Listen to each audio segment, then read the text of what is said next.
Ako ra ba ang nakabantay sa ato ang mga engagement nga nagaus-us nagaus-us, dili ba? Basta kay gamay siya kaysa sa ato ang, di ba nakita naman nato atong inig-post nato na ay mga commenters, daghang commenters, dili ko daghan, pero makita ninyo bisag gamay og commenters na ay taas og engagement, na apoy tambak ang commenters pero mubo ang engagement. So mao nagali na akong gingon ba, ako ra ba ang nagmatikod ani, ako lang ba ang na-curious kung unsay basihan sa engagement. Ibabalik ko na ako no mao akong gingon, di ba? Daghan na atay post na daghang commenters pero os-os ang engagement.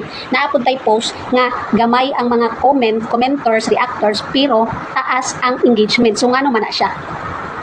So mo nagali no, nganong man na siya, nganong man jud na ingon ana. Makita ninyo na guys sa inyong dashboard, tan-awan niyo ang engagement niyo diha.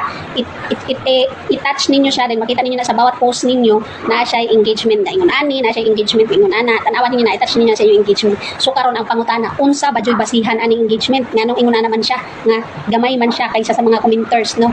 So giingon rin ni Mita guys, ang engagement rate ay dili nakabase sa kadaghan sa mga comments, kundi sa reach, sa likes and reaction, comments, shares, o saves. Amot lang usaning saves, no?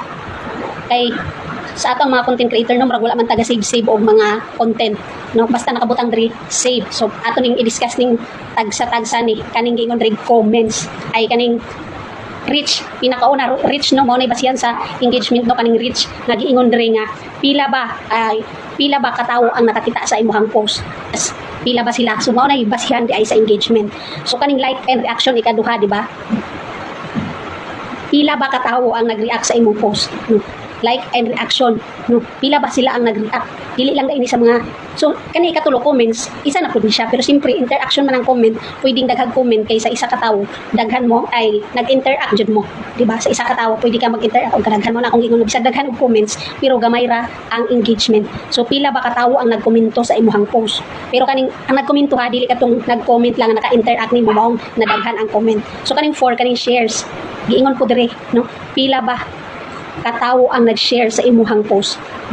Dili lang jud basihan day ang comment, kaya ako natingala jud kung anong daghan siya comments pero gamay siya og engagement, di ba? Pagmatikod jud ta kay content creator na ta karon para kabalo tawon sa uni.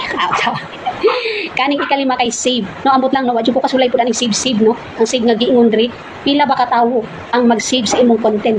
So it means guys, kani daing save dako pud daing siya factor para sa ato ang mga content, para sa ato ang engagement. So mao day na, no, mao day basihan sa engagement, no, kanang reach, likes, reactions, comments, shares, o kaning save, no? Dili lang day jud basihan nga kanang daghan tambak og comments, kay daghan jud kay kung nakita ang comments do maabot na og kanang 100 plus or 70 ana ba, daghan na siya, pero ang engagement nato gamay kay mao di ay ni dili lang day sa comments, no, sa reach, reaction, no, bisag daghan siya na reach pero wala poy ga-touch, ga-open, or ga-like, or ga-react, or ga-comment, wala po'y ga-share. Bisag daghan siya na-reach ba? Pero wala po'y ga-react, wala ga-share, wala ga-save, wala ga-comments. So wala ra jud ay gihapon ang ato ang mga engagement. Gamay ra jud ay gihapon siya.